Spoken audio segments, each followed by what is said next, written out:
The Roman Empire in the early 3rd century stood as the most formidable state the world had ever known. Yet beneath the marble facades of its cities, the empire was already crumbling. Borders stretched thin across Europe, Africa, and Asia. Legions bled against barbarian tribes in the north, while in the east, the ancient Persian world waited patiently for Rome to falter.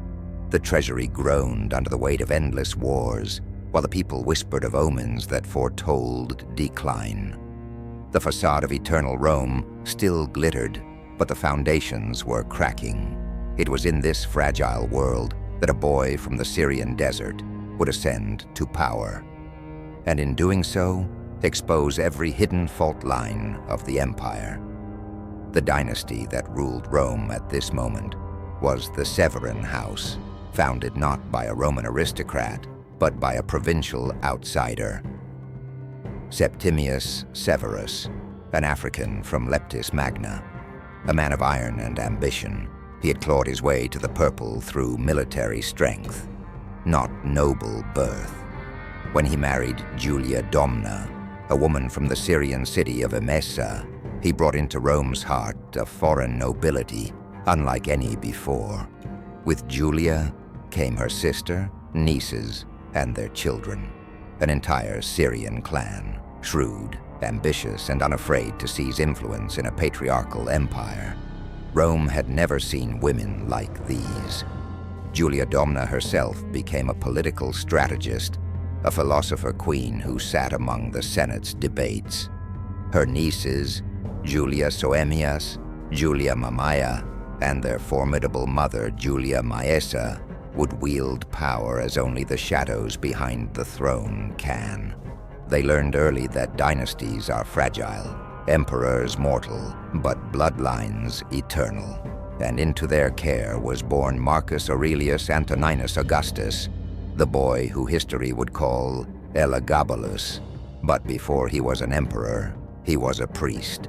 Far from Rome, in the sun-scorched lands of Syria, stood the city of Emesa. There, atop its hill, rose the temple of Elagabal, home to a god older than Rome itself. The deity was not represented by a statue, but by a black conical stone, said to have fallen from the heavens, a meteorite kissed by the sun. It was the god Elagabal, lord of fertility, of cosmic fire, of kingship itself. His cult was no quiet worship. It was thunderous. Priests danced in ecstasy, drums thundered, and the god was paraded through the streets in golden chariots, blessing the city with divine light. And one of those priests was the boy Elagabalus. From his earliest days, he was trained not as a soldier, but as the living vessel of a god, draped in silks, crowned with jewels, painted in cosmetics that shocked Roman eyes. He embodied a vision of kingship that belonged to the East, not the West. In Syria, it was not scandalous for priests to blur the lines between masculine and feminine, between mortal and divine. But in Rome, where emperors were supposed to embody stern discipline and martial virtue, such a figure would be unthinkable. Yet fate conspired to bring this boy and his god to the very heart of the empire. The opportunity came in 217 AD, when the emperor Caracalla, son of Septimius Severus, was cut down by an assassin's blade. His Praetorian prefect, Macrinus, seized power, but his claim was fragile. He was no Severan by blood, merely a bureaucrat who had outmaneuvered his master. Worse, he could not command the loyalty of the Eastern legions, many of whom still revered Caracalla. And here, Julia Maesa saw her chance. Banished to Syria, she plotted vengeance. She spread whispers that her teenage grandson, the boy priest Elagabalus, was not merely a temple servant, but the secret son of Caracalla. Whether truth or convenient fabrication, it did not matter. In a world where bloodlines could crown emperors, rumor was as powerful as fact. To the hardened legionaries of Syria, the boy resembled Caracalla. To their purses, Julia Maesa offered gold. To their imaginations, she offered a return of Severan power. And so, in May of 218 AD, at the legionary camp near Emesa, the boy was presented before the soldiers.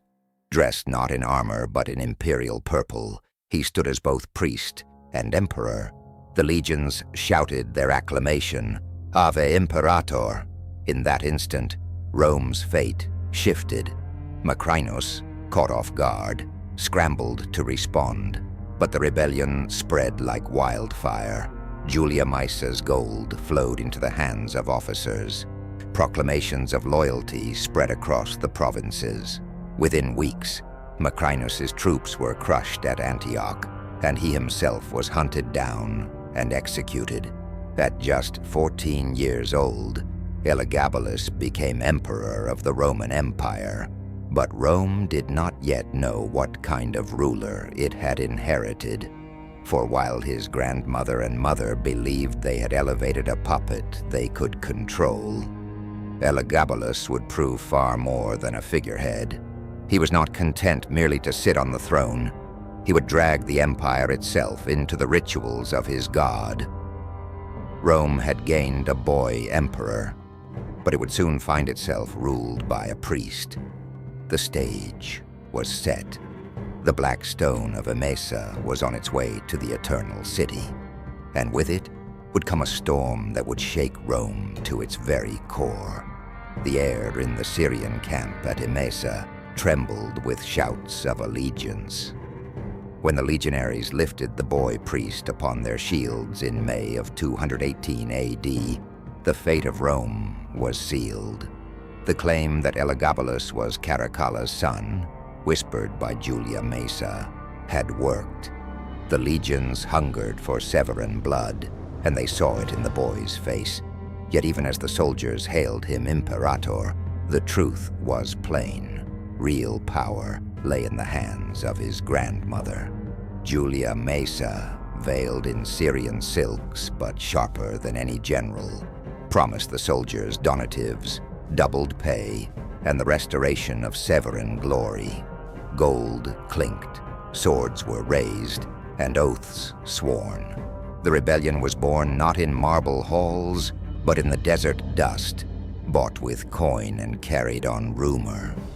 Emperor Macrinus, Caracalla's killer and successor, dismissed the uprising at first. What danger could a 14-year-old boy pose? But the revolt spread with terrifying speed. Maesa's agents moved with precision, bribing officers, planting rumors, and feeding prophecies that the sun god himself had chosen the youth. Each legion that joined swelled the rebellion's momentum. Macrinus realized too late the storm he faced. In June of 218 AD, the armies met outside Antioch. The battle was brutal and swift. The veterans of Caracalla's eastern campaigns, fighting for the boy they believed his son, smashed Macrinus's untested troops. Accounts speak of chaos, men breaking ranks as Elagabalus, clad in imperial purple, was paraded before them like a divine talisman. The boy did not command the legions with military skill. He commanded them with charisma, with the aura of destiny. Macrinus fled the field in disguise, a coward's flight that only sealed his fate. Within days, he was captured and executed. His severed head was sent to the boy he had underestimated. At 14, Elagabalus was master of the Roman Empire. But in truth, the empire was governed by a matriarchy of Syrian women. Julia Maesa and her daughter Julia Soaemias, the boy's mother, pulled the strings. They controlled the correspondence, dictated decrees, and ensured the Praetorian Guard's loyalty with rivers of coin. To the Senate, they presented a carefully curated image. A Severan heir, the son of Caracalla, restored to his rightful place. For the moment, Rome accepted it. After all, this was not the first time a boy had worn the purple. Nero had ruled at 17, Commodus at 18. But whispers began almost immediately that this boy was different. He was not raised in the camp or the Senate, but in the temple of a foreign god. He was not molded in the traditions of Roman stoicism, but in the ecstatic dances of Syrian priests. The long journey from Syria to Rome took more than a year. Along the way, Elagabalus showed flashes of independence that alarmed his handlers. He ordered the execution of Macrinus's loyalists, not merely out of necessity, but with a vengeance that unsettled even hardened soldiers. He appointed his own allies to positions of command, men with no pedigree, save their loyalty to him. For the first time, his grandmother realized the danger. The boy she had set upon the throne was no puppet. Rumors preceded him, stories of his priestly garb, his silks and cosmetics, his devotion to the Black Stone of Emesa, spread like wildfire through Rome. Senators scoffed, soldiers grumbled, and citizens whispered, "What kind of emperor would this Syrian boy become?" In the summer of 219 AD, Rome finally received its new master. But what entered the Eternal City was no Roman general in gleaming armor, no triumphant conqueror. Elagabalus came as an Eastern potentate. He rode not as a soldier, but as a priest-king, surrounded by musicians, dancers, and Syrian attendants. His robes shimmered with silk. His crown sparkled with jewels, and his face bore the painted cosmetics of the temple. More shocking still was what he brought with him. Carefully transported from Emesa, born as if it were a god itself, was the Black Stone of Elagabal. For centuries it had been housed in Syria, but now it entered Rome like a conqueror. The boy emperor decreed that it would be installed in a new temple on the Palatine Hill, at the very heart of Roman power. The Romans were aghast. Never before had a foreign deity been raised above their own gods. Jupiter, the father of the Roman pantheon, now faced subjugation beneath a Syrian sun god. The emperor himself would serve not merely as Pontifex Maximus in the Roman tradition, but as high priest of Elagabal, performing daily rituals in the regalia of the East. To Romans, it was sacrilege. To Elagabalus, it was destiny. And so, even as he took his place upon the throne of the Caesars, Elagabalus began to weave his own vision of empire, one in which Rome itself would bow before the god of Emesa. But what began as pageantry would soon descend into scandal. For this boy was not content with mere ritual. He would remake Rome itself, its gods, its laws, its very notions of gender and power. The empire had crowned a boy emperor. What it had truly crowned was a storm, and soon that storm would sweep through the very heart of Roman religion and society, leaving ruin in its wake. The people of Rome had seen emperors before. They had seen generals return from bloody campaigns in Germania, emperors stride in triumph after victories in the East, rulers crowned by divine omens. But never had they seen what entered their city in the year 219 AD. At the center of the procession, carried in a gilded chariot drawn by white horses, was not the emperor himself, but a black conical stone. Draped in silk and jewels, the sacred meteorite of Emesa was presented to the Eternal City, not as a relic, but as a god. The emperor walked beside it, not leading Rome in triumph, but humbly attending as its priest. His name was Elagabalus, but to him, his true identity was as the living servant of the sun god, Elagabal. Rome had gained an emperor, but more dangerously, it had inherited a theocracy. The young ruler wasted no time in making his intentions clear. A magnificent new temple, the Elagabalium, rose on the Palatine Hill, the very heart of imperial Rome, and within it, the Black Stone was enthroned. Elagabalus declared that this foreign god was not merely another addition to Rome's pantheon, but its supreme deity, higher even than Jupiter Optimus Maximus, father of the Roman gods. It was an act of religious revolution. For centuries, Rome had prided itself on absorbing foreign gods, weaving them into its own religious fabric. But never had any deity displaced Jupiter.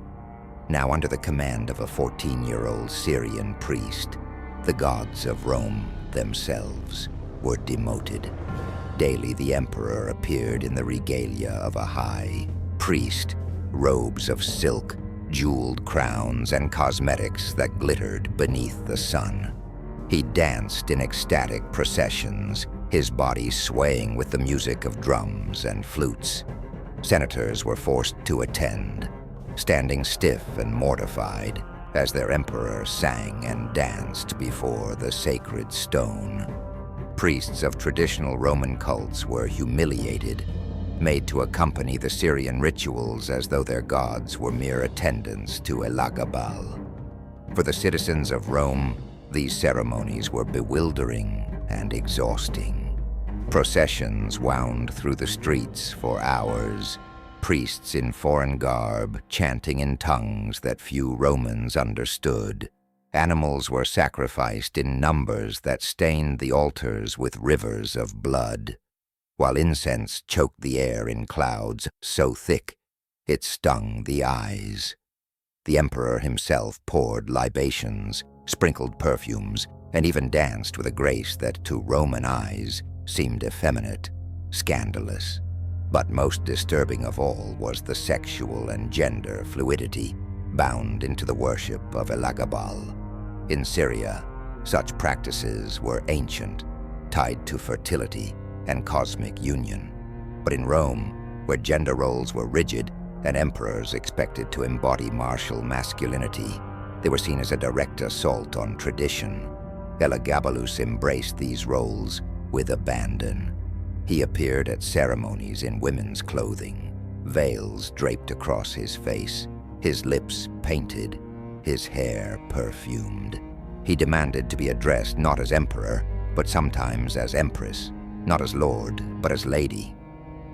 Ancient sources record that he reveled in these roles, declaring himself both priest and bride of his god. To the Senate, it was an outrage. To the soldiers, an embarrassment.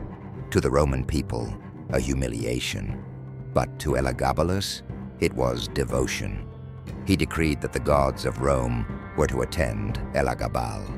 Statues of deities, including Jupiter and Minerva, were carried to the Elagabalium, their images made to bow before the Black Stone. He even declared that sacred relics, the fire of Vesta, the palladium of Troy, should be brought to his temple, subordinating the holiest traditions of Rome to his sun god. For the Romans, this was unthinkable. The Vestal Virgins had guarded their sacred fire for centuries, a symbol of the city's eternal survival. Now the boy emperor demanded even this be yielded to the god of Syria. Whispers of sacrilege spread like wildfire. Senators fumed but dared not rebel openly. Soldiers grumbled but accepted their bribes. Citizens attended the ceremonies with downcast eyes, their resentment growing with every forced parade. What had begun as curiosity toward the foreign youth was souring into contempt. For Rome was not merely being ruled by an emperor. It was being reshaped into a temple, and its citizens made unwilling participants in endless rituals. Even within the palace, life revolved around the cult. Banquets were transformed into religious festivals. The emperor himself presided in robes of gold and crimson. changing costumes multiple times in a single evening. Musicians played, dancers performed, and courtiers were compelled to praise the magnificence of both emperor and god. What disturbed many was the emperor's growing detachment from governance. Laws were delayed because he was busy in ritual. Military dispatches languished while he prepared ceremonies. Matters of empire bowed before the demands of the temple. And yet, beneath the incense and music, beneath the silks and jewels, something darker stirred. The boy emperor was no longer content merely to shock Rome with ritual. He would soon strike at its most sacred taboos, at the very fabric of Roman society itself. For if he could dethrone Jupiter, why not also redefine what it meant to be Roman, to be emperor, to be a man? The god of the sun demanded more than Rome's worship. He demanded Rome's surrender, and through the body of a teenage emperor, he would have it, until the very pillars of Roman life began to crack beneath the weight of this revolution. At first, the Syrian emperor tried to appear Roman. His marriage to Julia Paula, a noblewoman of respectable lineage, was presented as a gesture of tradition. Coins were struck in her name, and the court celebrated the union as though Rome had gained a new imperial matron. For a moment, it seemed that Elagabalus might conform, that the priest-king of Emesa would bend to the weight of Roman expectation. But the illusion shattered almost immediately. Within a year, Julia Paula was dismissed in disgrace, cast aside not for politics, but for passion. The emperor's heart had turned to another, and his choice would horrify Rome. Her name was Aquilia Severa, a Vestal Virgin. For centuries, Vestals had been the most sacred women of Rome, consecrated to the goddess Vesta, guardians of the eternal flame that symbolized Rome's survival.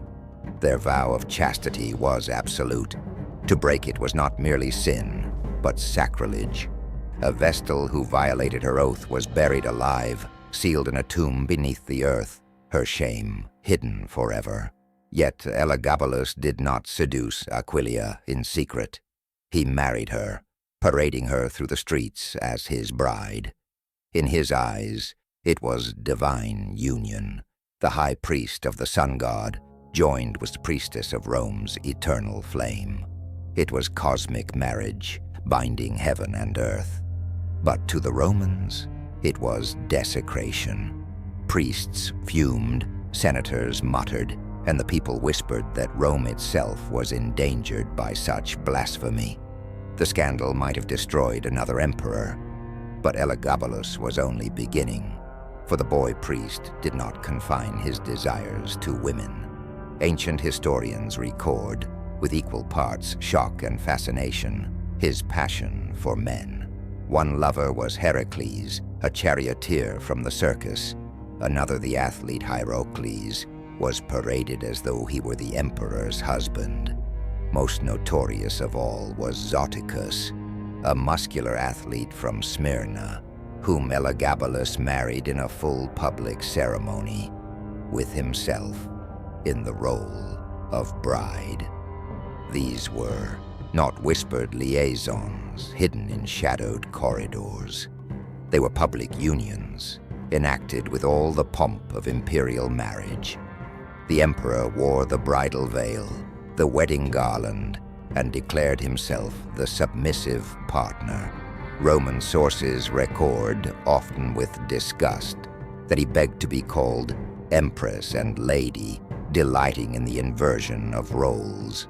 But perhaps most shocking of all were his reported desires to go further still. Cassius Dio, the senator and historian who lived through this reign, writes that Elagabalus sought physicians who could perform what we might call today gender-affirming surgery. He promised vast rewards to any doctor who could transform his body into that of a woman. Whether this was fact, rumor, or deliberate slander, it captured Rome's unease with a ruler who blurred every line of identity. The emperor wore wigs, painted his face with cosmetics, and dressed in silks that shimmered like those of Syrian priestesses. At banquets, he entertained guests, not as Caesar, but as courtesan, reclining in feminine garments, offering himself with gestures that shocked Roman sensibilities. Ancient writers, hostile though they were, describe an emperor who did not merely tolerate scandal, but courted it, flaunted it, reveled in it. For Rome, this was not mere eccentricity. It was a collapse of the moral universe. An emperor was supposed to embody virtus, the manly Roman virtues of discipline, courage, and authority. Elagabalus embodied something else entirely, a fusion of priest, bride, and god that had no precedent in Roman tradition. Whispers turned to open mockery. Senators sneered that Rome was ruled not by an emperor, but by a harlot. Soldiers grumbled that their leader preferred perfumes to steel, lovers to legions. The people, forced to watch their ruler parade through the streets in silks and veils, muttered of divine wrath, of omens, of a city cursed by the gods it had dishonored. Yet Elagabalus himself seemed deaf to the storm. For him, this was not scandal. It was devotion. He believed his role was not merely to rule Rome, but to remake it in the image of his god, to erase the boundaries between man and woman, emperor and priest, mortal and divine. But while the emperor danced in silks and paraded his lovers, the machinery of empire began to rust. Frontier defenses faltered, provincial governors hesitated, and the treasury bled to fund endless ceremonies and extravagance. Beneath the perfumes and the music, beneath the feasts and the jewels, Rome's patience wore thin. Even his own family began to despair. Julia Maesa, who had raised him to the throne, now watched with growing alarm. Her grandson was no longer a puppet. He was a force of chaos, burning through the empire's dignity like a flame through parchment. And with every new scandal, the dynasty itself drew closer to destruction.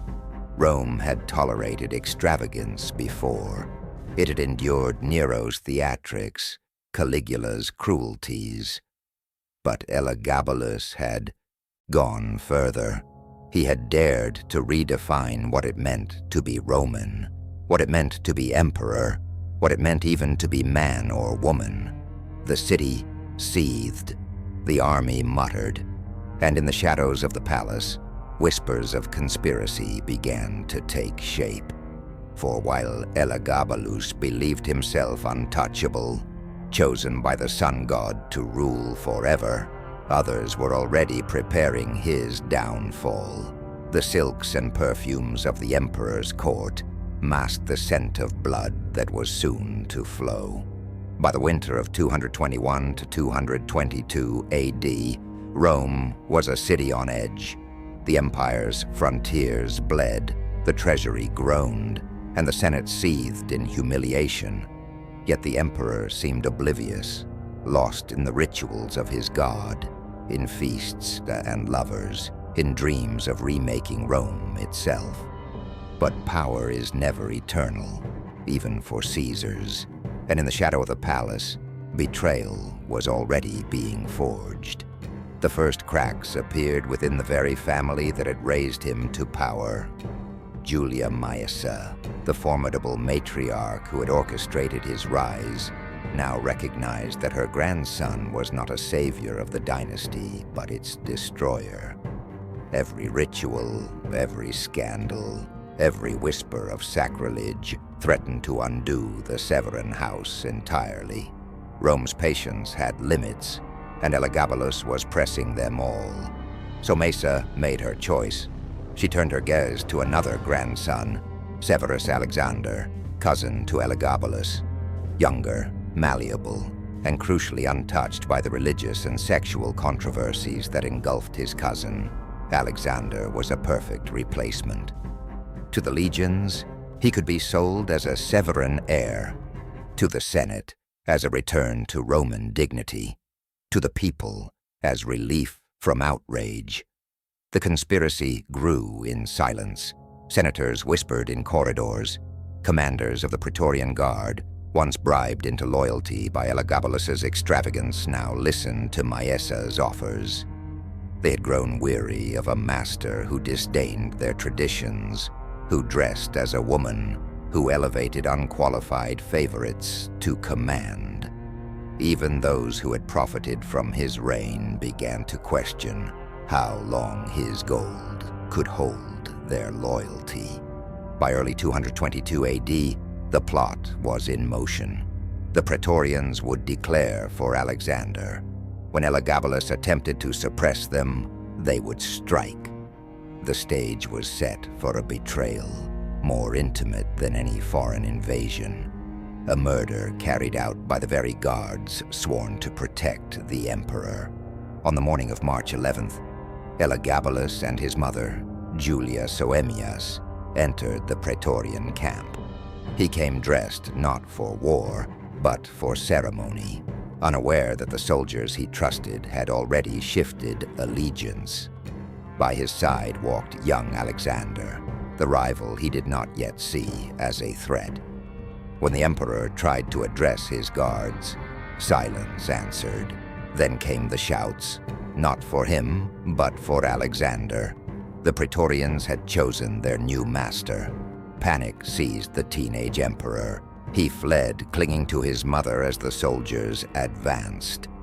Cassius Dio tells us that he tried to hide, even crouching in a chest. But there was no escape. The guards dragged him out, the emperor of Rome reduced to a trembling boy. The killing was swift and merciless. Blades fell upon him from all sides, stabbing again and again, until the emperor's body was little more than torn flesh. His mother died beside him, loyal to the last. The boy who had once been raised upon the shields of soldiers was now butchered by those same hands. He was 18 years old, but death was not enough. The Praetorians defiled his corpse, dragging it through the streets of Rome, where once emperors had been carried in triumph.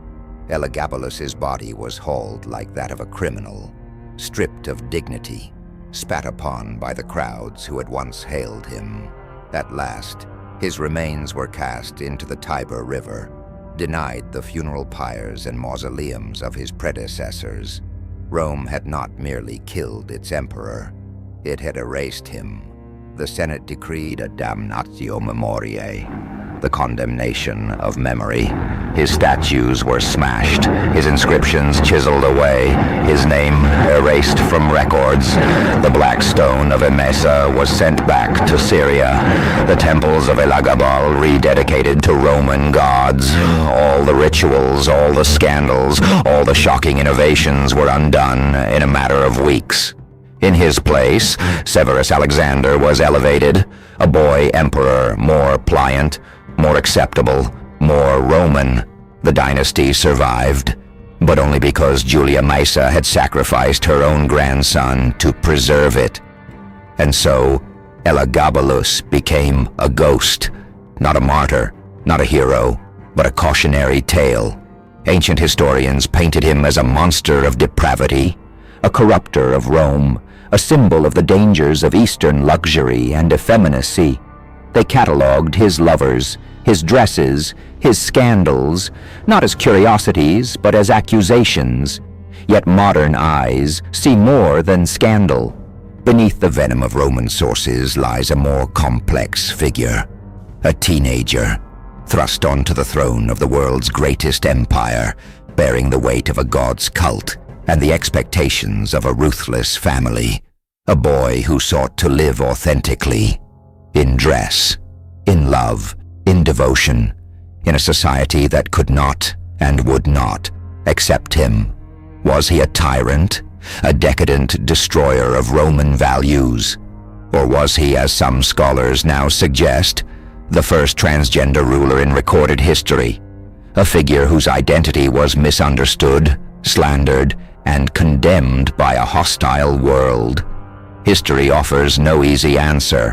What is certain is this: his reign exposed the fragility of empire, the intolerance of tradition, and the peril of ruling without compromise. Elagabalus tried to make Rome bow to his vision, and for that, Rome erased him. But the very extremity of his life ensured that he could never be forgotten. The emperor who crowned himself priest, who blurred the lines of gender, who dared to dethrone Jupiter himself, still provokes debate 18 centuries after his bloody death. His reign, though brief, remains one of the most controversial in all Roman history. A reign that forces us to ask not just who he was, but how history chooses to remember. In the end, Rome cast him into the river, but history, ever restless, pulled him back from the waters, a figure forever drifting between scandal and truth, between damnation and remembrance.